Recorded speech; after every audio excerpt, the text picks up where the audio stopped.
There was just this thing about, which I grew up with a lot of people who just thought that they didn't need to do anything and they deserved as much as everyone else did. I mean, it's like now everyone thinks that, they want to have a job in advertising or something, like some cool thing as soon as they're sort of 20.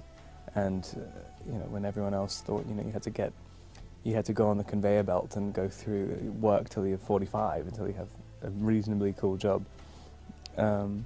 But there's something about Georges where he just realizes that there are loopholes in the system and realizes you don't really need any conceivable talent, you don't need anything. You just need to want, and that's it.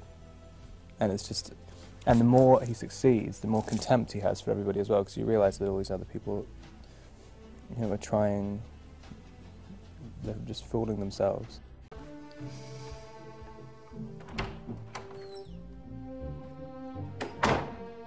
They're friends, they're colleagues in society. You sort of feel like they aid each other and assist each other, and then you also feel like perhaps that they are also competing for, to carve a life out of what is left for women to do in that world. In a weird sort of way, I like choosing things that don't fit into the typical template that films are normally made in.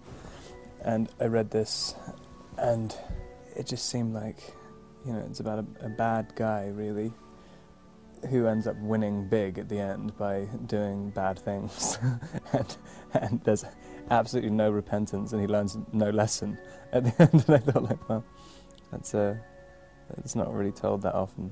I mean, I remember the last time this was made into a film, they had to have Georges shot at the end because the studio thought that audiences wouldn't be able to take it.